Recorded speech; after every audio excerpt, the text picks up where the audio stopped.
આજે આપણે ભરેલા કારેલાનું શાક બનાવશું. તો એકદમ મસ્ત એવા નાના નાના કૂણા કૂણા આવે ને એવા કારેલાની પસંદગી કરવાની. ભરેલા કારેલાનું શાક બનાવવાની. તમારી પાસે ન હોય તો મોટા કારેલાના આ સાઈઝના ટુકડા કરી અને ભરેલા કારેલા બનાવી શકો છો. તો અહીં આપણે નાના નંગ 10 જેટલા આપણે નાના કારેલા લઈ લીધા છે. આ મીઠું છે, લીલા ધાણા, એક મોટી ડુંગળી આપણે ખમણી લીધી છે અને અહીંયા ટમેટું ખમણી લીધું છે એક મોટું, 1 ચમચી વરિયાળી, 1 લસણનો ગાંઠિયો ફોલી લીધો છે.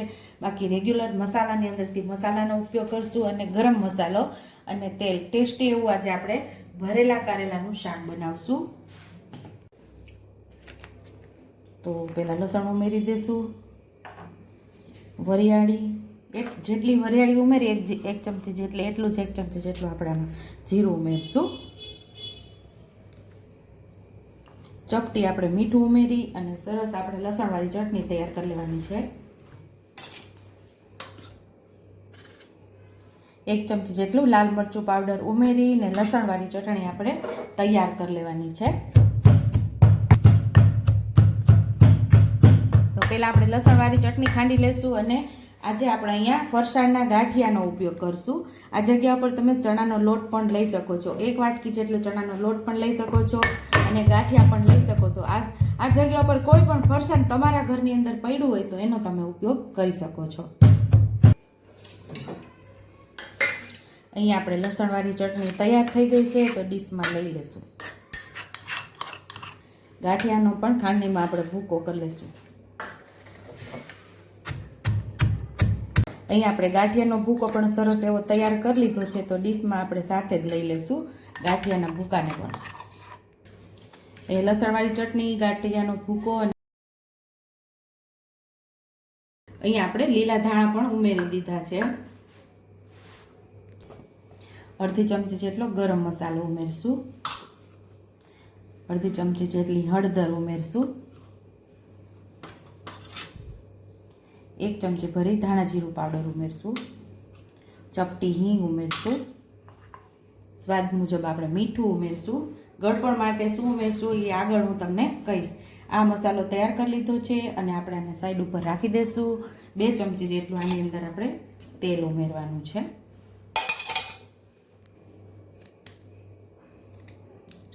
ઉપરથી ટોપકાનો ભાગ અને એનો દાંડલીનો ભાગ આપણે કાઢી નાખશું અને થોડી મોટી મોટી છાલ હશે ને એને આપણે કાઢી નાખશું.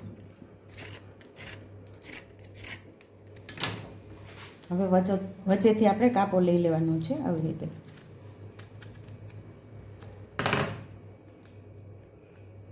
અહીં આપણા કારેલાના બી કૂણા જ છે એટલે બી કાઢવાની કાંઈ જરૂર નથી. મસ્ત એવું આપણા કારેલા કૂણા જ છે. લાગે કે આની અંદર બિયા કડક છે તો આવી રીતે ચમચી લઈને પાછલા દાંડલાથી આપણે બિયા કાઢી શકીએ આવી રીતે.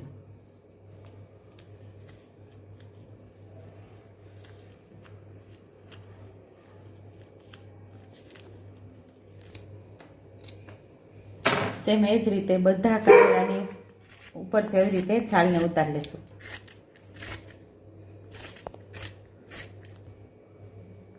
આપણે વચ્ચેથી કાપો પાડીને જોઈ લેવાનું, બિયાનો ભાગ હોય તો પાછલા દાંડલાના ભાગથી આપણે આવી રીતે કાઢી લેવાના છે તો નીકળી જશે સરળતાથી.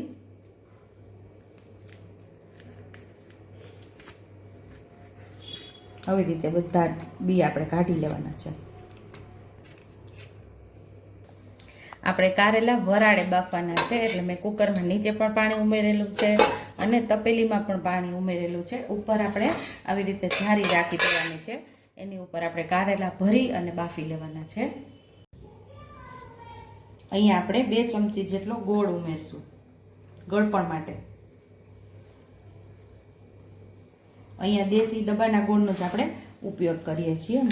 સરસ મસાલા સાથે ગોળને આપણે મિક્સ કરી દેવાનો છે.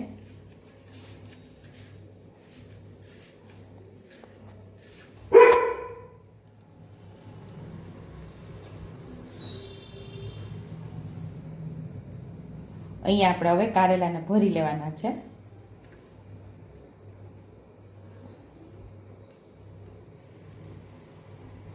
આવી રીતે ભરી અને પાછું કારેલાને દબાવી દેવાનું છે અને અહીંયા આપણે પાણી ગરમ થવા રાખેલું જારી ઉપર ભરી ભરીને કારેલાને મૂકતા જશું. અહીંયા જે બિયાનો ભાગ હતો એ આપણે કાઢી નાખ્યો છે.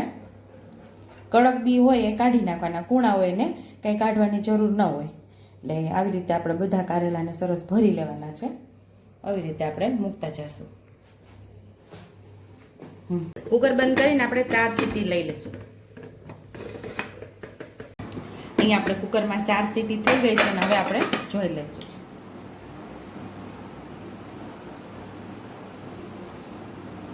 તો મસ્ત એવા અહીંયા આપણા કારેલા પાકી ગયા છે. તો હવે આપણે વઘાર કરી લઈશું. તો કારેલા આપણા બફાઈ ગયા છે ને હવે આપણે એનો વઘાર કરી લઈશું. તો અહીંયા આપણે એક નાના 1.5 ચમચા જેટલું તેલ ઉમેરશું. અહીંયા આપણું તેલ ગરમ થઈ ગયું છે તો અડધી ચમચી જેટલું આપણે જીરું ઉમેરશું. બિલકુલ કડવું નહીં થાય. આવી જ રીતે તમે કારેલાનું શાક બનાવશો તો તમારું પણ જરાય પણ કડવું નહીં થાય એવું જ શાક આજે આપણે તૈયાર કરીએ છીએ. થોડી પિંચ જેટલી હળદર હિંગ ઉમેરી દઈશું અને થોડી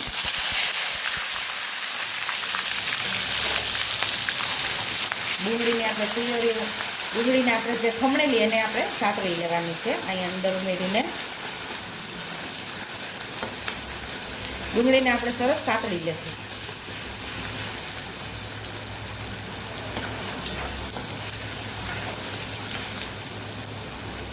આજે આપણે ગ્રેવીથી ભરપૂર એવું ભરેલા કારેલાનું શાક બનાવીએ છીએ. તેના માટે આપણે હવે ટમેટાની પ્યુરી કરેલી એ પણ ઉમેરી દઈશું.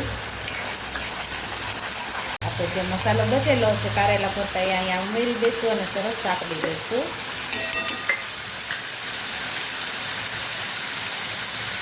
થોડું લાલ મરચું પાવડર ઉમેરશું, થોડી હળદર ઉમેરશું. મસાલાને સરસ આપણે સાતળી લેવાનું છે.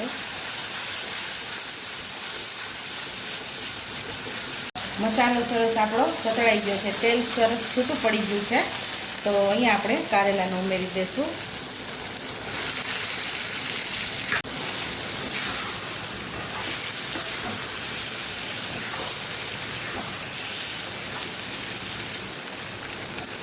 અહીંયા આપણે એક નાની વાટકી જેટલું પાણી ઉમેરી દઈશું.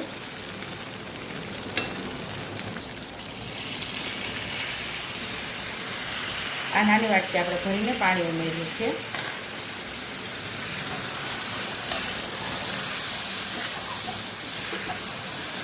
પાણી નાખીને આપણે સરસ ઉકળવા દીધું છે. તો મસ્ત એવું ઉકળી ગયું છે.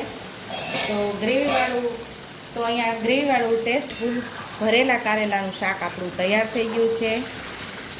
સર્વિંગ પ્લેટમાં હવે આપણે સર્વ કરી લઈશું. તો અહીંયા આપણું કારેલાનું શાક તૈયાર છે. ઉપરથી લીલા ધાણાથી આપણે ગાર્નિશ કરી દઈશું. તો ટેસ્ટી એવું ભરેલા કારેલાનું શાક આપણું તૈયાર છે. જો તમને મારી રેસીપી પસંદ આવી હોય તો મારી રેસીપીને લાઈક કરજો, શેર કરજો, સબસ્ક્રાઈબ કરજો, હાઈપ કરજો, બેલ આઇકોનને દબાવતા ભૂલતા નહીં અને કમેન્ટ બોક્સમાં કમેન્ટ કરજો કે મારી રેસીપી કેવી લાગી. તો આવજો.